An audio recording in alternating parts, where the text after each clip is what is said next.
Bakunzi b'ikiganiro ku kivi ndabaramukije.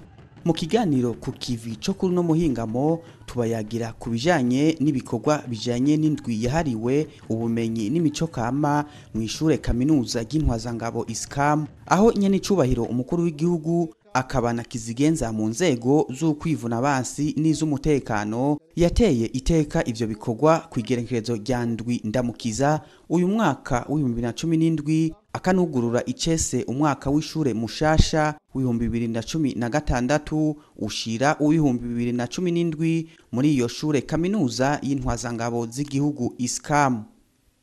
Tukaja kubayagira no kubijanye n'ihimbazwa ry'umunsi mukuru wa Pasika, aho umuryango wa nyene icubahiro mukuru w'igihugu wifadikanije n'abakristo bo mu ishengero ry'urutare gibuye mu ntara ya Ngozi mu ihimbazwa ry'uwo munsi. Olivier Mukunzi nije ngiye kubashikiriza kino kiganiro, kaze.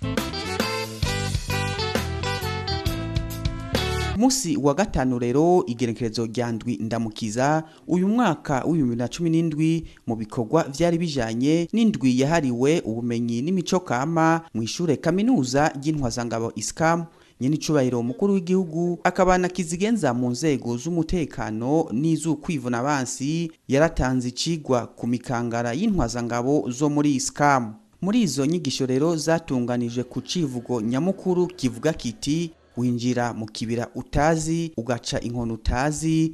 Nyene icubahiro umukuru w'igihugu akaba yaribukije ingabo z'igihugu ko zifise ibanga ridasanzwe, ari naco gituma bategerezwa kurikomeza mu gukingira igihugu. Yabasavye kandi gukomeza uwo muryango bagize muri urwo rwego nk'uko twabishikirijwe na Colonel Gaspard Baratuza, umuvugizi w'igisirikare cy'igihugu inyuma y'izo nyigisho. Icigwa nyene icubahiro umukuru w'igihugu yari yaje gutanga ngaha ni icigwa cari kijanye n'umwibutsa uhambaye bavuga bati uca mu kibira utazi uca inkoni utazi.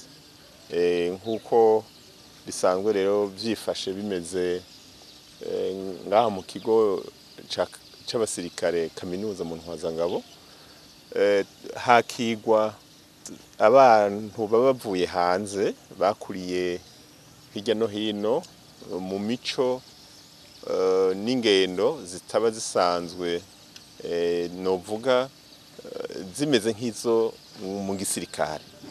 Uje rero ngaha barakwereka amategeko ugenderako, bakakwigisha n'ingene umaze gusohoka uzoba intwari ukagezwa mu mabanga y'ukurongora abandi.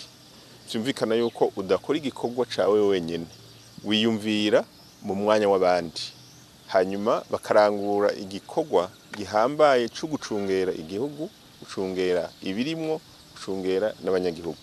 Nibanga n'umuhamagaro mu rurimi rw'igifaransa bita vocation. Ni impano usanga idafise rero bose. Vyumvikana yuko rero umuntu yahashitse hariho ibintu ategerezwa gukuramwo, guheba muri kamere kiwe agaheba akihebera igihugu. Ni muri iyo ntumbero rero yaciye nyene icubahiro umukuru w'igihugu ashimikira cane cane ku bijanye no gukomeza umuryango, kuko twese dufise iyo tuva aha na nyene n'umuryango, kuko abantu benshi bagomba gusambura canke kugirira nabi igihugu bahera ku muryango, mu miryango. Ico rero yakigarutse ko arabigisha, arabereka imvo n'imvano n'ingene umuntu yo kwifata ahari umuryango. Aha rero ngaha abasirikare bahari bagize nabo nyene umuryango. Byumviza yuko ari kukorera umuntu akawushigikira, akawushimangira ko ku buryo atakantu koza caba igihuhusi kimeze gute ngo kiwusenyure. Muri izo nyigisho kandi nyene icubahiro mukuru w'igihugu ngo akaba yavuze kandi ko akaranga k'intwaramiheto kagereranywa n'akaranga k'intare. N'ubu nyene subira mukurikire umuvugizi w'igisirikare c'u Burundi Colonel Gaspard Baratuza. Ikindi yabibukije yagarutse ko nikijanye n'akaranga, karanga umusirikare ibi vyamagwa twambaye.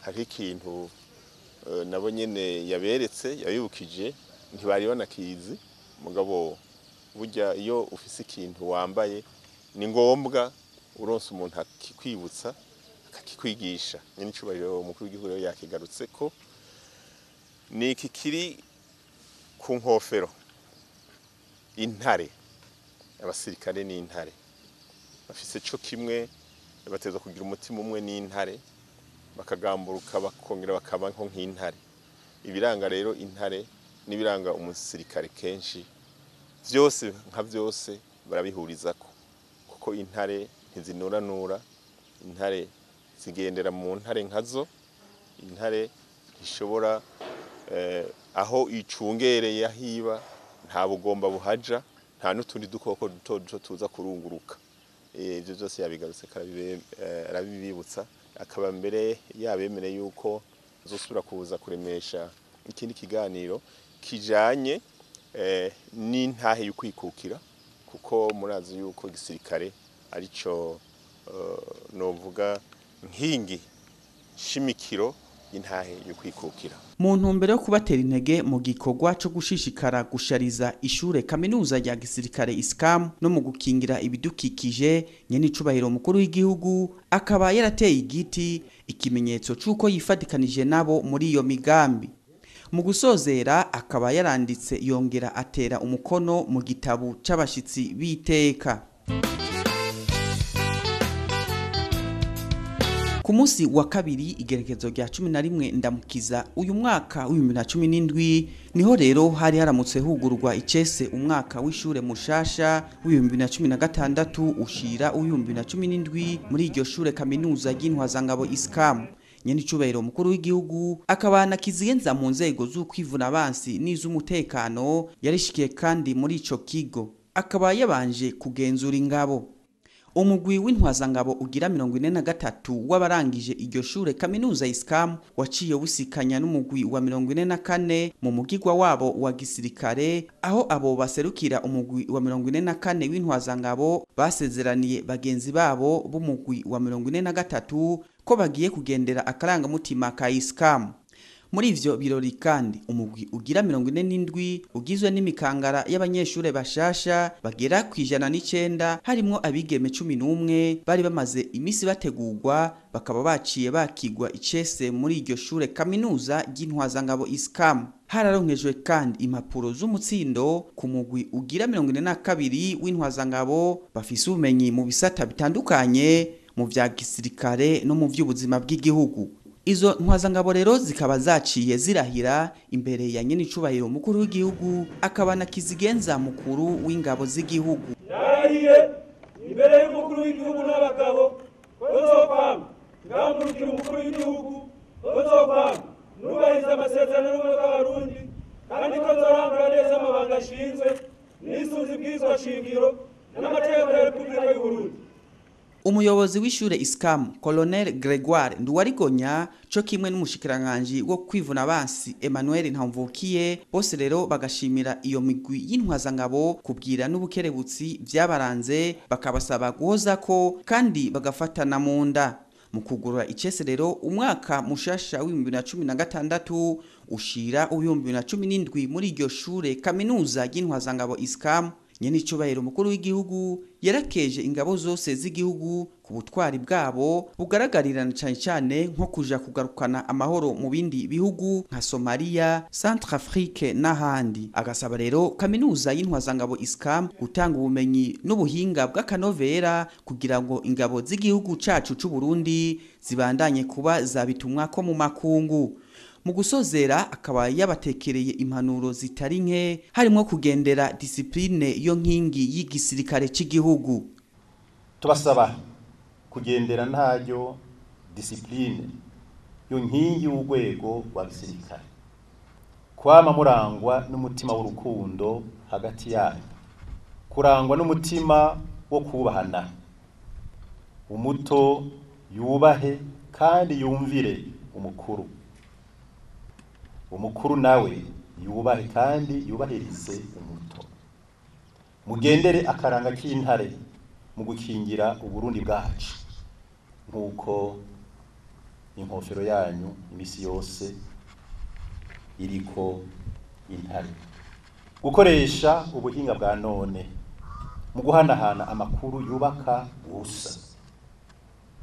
ndasubiramwo mukoresha ubuhinga bwa none mu guhanahana amakuru yubaka gusa ataraho yobasambura mugasambuka kwamiza ku mutima Uburundi na cane cane iyo mugiye mu nyigisho mu bindi bihugu nta kindi gihugu muzoronka ku isi gusumba Burundi Imana yabahaye kuko umwe n'igihugu wese afise igihugu ciwe abarundi Imana yaduhaye igihugu cacu citwa Uburundi umaze kurengana imbibe z'Uburundi ntubucizwe kuri mu gihugu c'Uburundi ubuje mu mahanga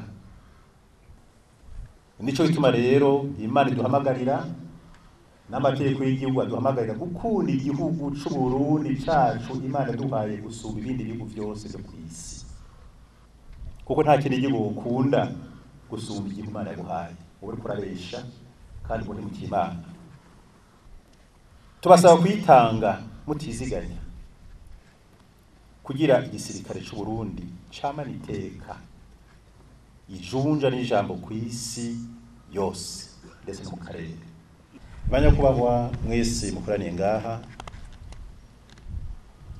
batumire bahire muri kino gihe abasirikare b'u Burundi bamaze kugaragaza ubutwari n'ubuhizi mu Burundi no mu makungu haba mu kugwanya iterabwoba canke kugarukana no kumbatira amahoro ni akaryo keza ko kwandika ibitabo gukora amareresi n'ibindi vyotuma iteka mwateye Burundi n'amakungu rimenyekane kandi risamirizwa iyo isi ibikagera kuko ubwo n'ubutunzi ntangere kuri mwebwe ku bana bacu no kubuzukuru bacu ubu no muri kazoza ku nzego z'umutekano no muri n'abanzi iyaba dufise ibitabo dufise amareresi yerekana ukuntu Ntare Rushatsi Cambarantama yagwaniye imbibe z'Uburundi iyaba dufise ibitabo n'amareresi vyerekana ukuntu Ntare Rugamba yagwaniye imbibe z'igihugu zigeramiwe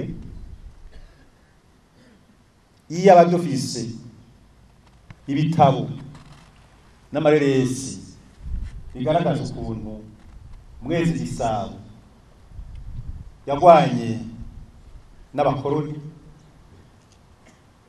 iryo tunga ryotumye igisirikare c'Uburundi kigira ubutwari n'ubuhizi ko guhizindwi ku byo kuzimuza nico tuma abashakashatsi bavuze yuko iyo umuntu atazi akafise kiwe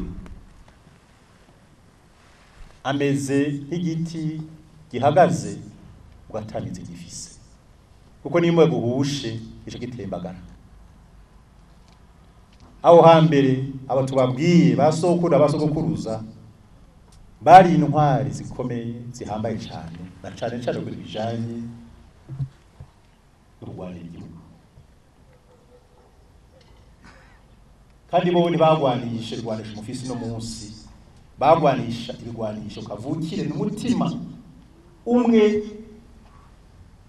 n'inama imwe nico tuma mama baneshije bama batsinze kuko utsinzi ihagaze ku runani rw'intamenwa nimurindire rero ko abandi bazovyandika kuko bakobeje kuko n'ubutunzi n'ubusamari ko baragusahura ntimurindire ko abandi bavyandika vyiyandikire mwebwe nyene nk'ababikoze nk'ababibonye nk'ababibayemwo maze amakungu yose amenye kandi yemezwe ko igisigare c'u Burundi arakaruriro muri Afrika ndetse no mu isi nzima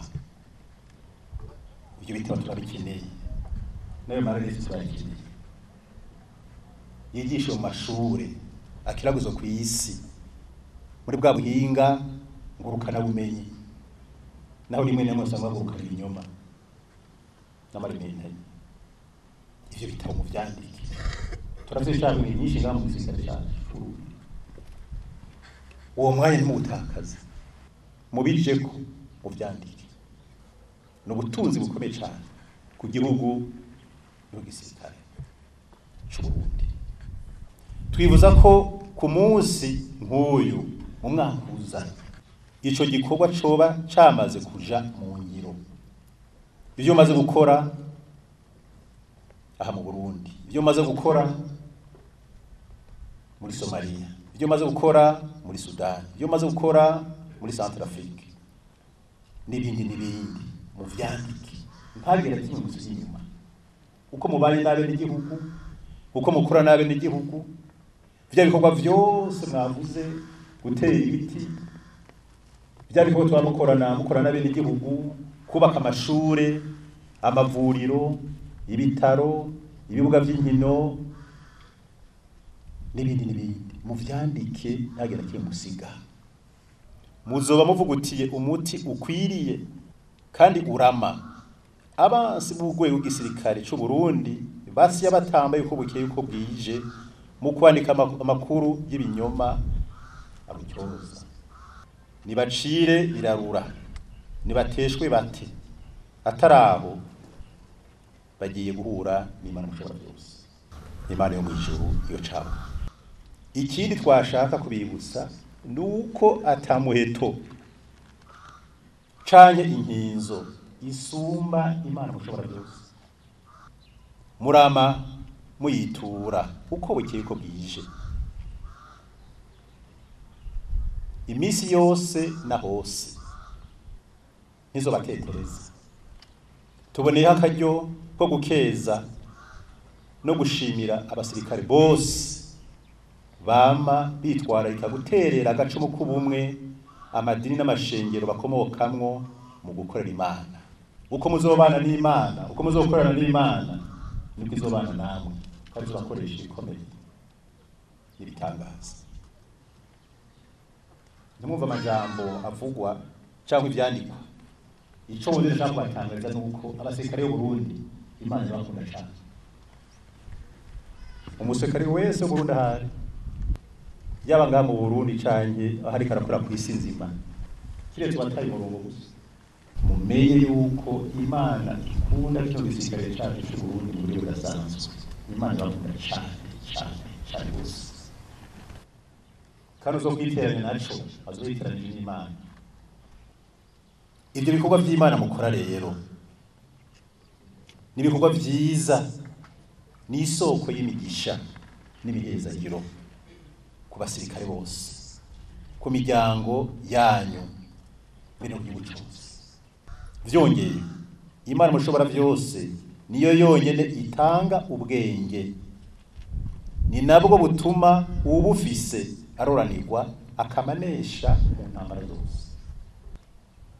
Hamwe ishure kaminuza y'Intwazangabo Isikamu batanga ubumenyi n'ubuhinga, ariko Imana izoba ubwenge, kuko ubumenyi n'ubuhinga baratandukanye n'ubwenge. Ubwenge buva ku Mana. Imana igiye kubaha ubwenge rero budasanzwe buzotuma mwama munesha mu ntambara zose. Intambara nizobura ariko muzokora mwazidesheje, kuko ubwenge Imana igiye kubaha ariko marakorera mu makambi wanyu. Ikindi mu kwitwararika no kwama muzirikana amajambo y'inkoramutima ari mu ruririmbo ruyagiza ishure kaminuza Isikamu. Mwubahirize ururirimbo ruhagiza igihugu cacu. Ntikube ukururirimba gusa, ahubwo muzirikane ijambo rimwe kurindi bizoheza bibafashe gutahura neza ico mwahamagariwe gukora. N'amajambo aremereye cyane gusa. Ni kuri izo mpanuro dusozereyeko tukaba dutangaje icese ko twugura icese umwaka w'ivyigwa 2016 ushira umwaka wa 2017 muri kaminuza y'Intwazangabo ISCAM. Niharambe igisirikare c'u Burundi, niharambe kaminuza y'Intwazangabo ISCAM. Imana ihezagire abarundi bose, Imana ihezagire abasirikare bose b'igisirikare c'u Burundi, Imana ihezagire abakunzi bose n'inshuti zose n'abakunzi bose n'abagenzi bose b'u Burundi. Ubu ni bidashira, twashimye cyane, twifuje umunsi mukuru mwiza, intango nziza y'umwaka mushasha w'ishure 2016 ushira umwaka 2017 w'ino kaminuza y'Intwazangabo ISCAM. Murakoze, Imana ibazagire na Pasika nziza cyane. Kw'izina ry'ubushikiranganji bwo kwivuna abansi, urongoye ubwo bushikiranganji akaba yaciye ashikiriza nyen'icubahiro umukuru w'igihugu akaganuke k'ishashi y'inka mu kumukeza ku mwitwarariko adehengeshanya kwereka ubwo bushikiranganji. Idefile y'izo ntwazangabo mu migwi itandukanye, intambo n'imvyino, ingoma, inkino n'imyimenyerezo y'ukwinonora imitsi akaba arivyo vyaranze ivyo birori. Ivyo birori byo kugurura icese umwaka w'ishure w'2016 ushira w'2017 mu ishure kaminuza y'Intwazangabo ISCAM bikaba kandi vyari vyitabwe n'abarongoye amashure kaminuza ya gisirikare yo mu bihugu vya Afrika y'ubuseruko nka Kenya, Uganda na Tanzania. Mu ntumbero yo kwifatikanya n'imiryango y'abantu aho nikora mu guhimbaza umunsi mukuru wa Pasika, umukuru w'igihugu nyen'icubahiro Petero Nkurunziza yararungikiye imfashanyo imiryango y'abatishoboye yo mu makomine atandukanye y'intara zo mu buraruko bw'igihugu. Nko ku munsi wa gatandatu buca ari Pasika, mu ntara ya Muyinga muri komine ya Gasogwe, imfashanyo igizwe n'umuceri yararonkejwe imiryango y'abantu aho nikora igera ku 899. Urongoye iyo komine akashimira nyen'icubahiro umukuru w'igihugu kwama yabafashe mu mugongo mu gihe ihindagurika ry'ibihe ryatumye umwimbu ugabanuka. Intumwa z'umukuru w'igihugu zigizwe n'abahanuzi biwe zikaba kandi zarashikirije iyo mfashanyo no muri komine ya Vumbi mu ntara ya Kirundo ku miryango igera ku 840. Naho nyene musitanteri w'iyo komine akashimira nyen'icubahiro umukuru w'igihugu kuri iyo mfashanyo. Umuhanuzi mu biro vy'umukuru w'igihugu Jedeo Ntibashirinzigo yararongoye izo ntumwa zarungitswe na nyen'icubahiro umukuru w'igihugu gushikiriza iyo mfashanyo, akaba yavuze ko ari mu ntumbero yo kubafasha guhimbaza neza umunsi mukuru wa Pasika. Aka gaseke mubona ngaha arako nyen'icubahiro umukuru w'igihugu yabarungikiye cyane cyane mwebwe abantu batishoboye kugira ngo muzoshobore kugira umunsi mukuru mu miryango yanyu, mushoboye kuronka agaceri mufungura. Indi jambo rindi nuko yavuze ati mweze mugire umunsi mukuru wa Pasika mwiza, muze kwibuka yuko atari kujana mu isoko. No muri komine ya Kiremba mu ntara ya Ngozi naho nyene imiryango igera ku 240 y'abatishoboye nayo nyene yararonkejwe iyo mfashanyo igizwe n'umuceri. Ico gikorwa cyo gushikiriza imfashanyo ya nyen'icubahiro umukuru w'igihugu kuri bantu aho nikora mu ntumbero yo gusangira nabo umunsi mukuru wa Pasika cyo ku munsi wa gatandatu kikaba carangiriye muri komine ya Gashikanwa y'intara ya Ngozi. Tubibitse ko no ku muhingamo wo ku munsi wa gatanu hari hatanzwe bene iyo mfashanyo muri zone ya Mubuga muri komine ya Ngozi.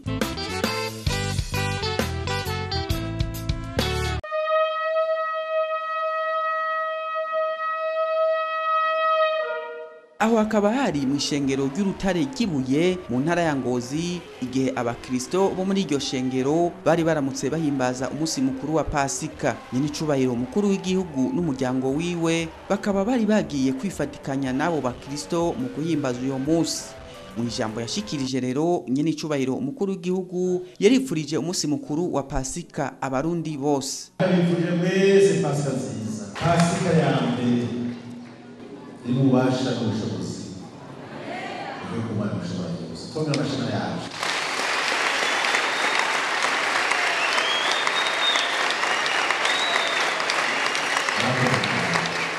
Muri ivyo birori vyaranzwe n'umunezero udasanzwe na cyane cyane ko imigwi itandukanye y'abaririmbyi ariyo Komeza Gusenga, Chorale Nyenicubahiro umukuru w'igihugu asanzwe aririmbamwo,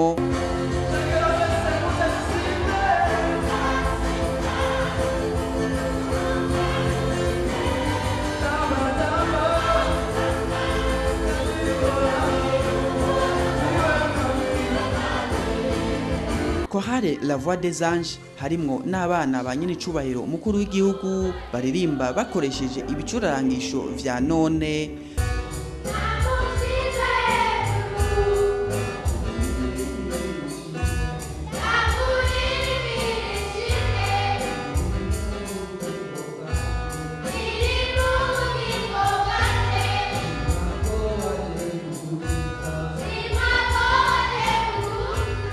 Hamwe rero n'ayandi makorale nka Chorale Ingabo za Kristo, Chorale Asanti Choir n'izindi. Mu ijambo ry'Imana ryashikirijwe kuri uyo munsi bakaba bashimikiye ku vyanditswe muri Matayo mu kigabane ca 28 kuva ku murongo wa 3 gushika ku murongo w'10, hamwe rero no ku murongo wa 16 gushika ku wa 20, aho inyuma y'izuka rya Yezu Kristo yabwiye abatumwa biwe ati genda muhindure amahanga yose abigishwa, mubatize ku izina rya Data, Mwana na Mpwemu Yera, mubigishe gukora ivyo nabategetse, ati nanje ndi kumwe namwe imisi yose gushika ku muhero w'isi. Abandi bari baje kwifatikanya nabo ba Kristo bo mw'ishengero ry'urutare ry'ibuye ni nk'umuhuza w'abarundi n'abandi banyecubahiro batari bake.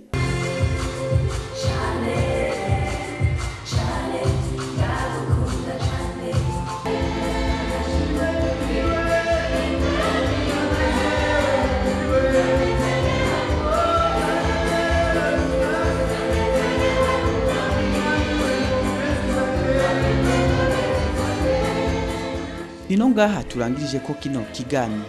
Imana nyene amahoro ihezagire uruni n'abarundi naho ubutaha.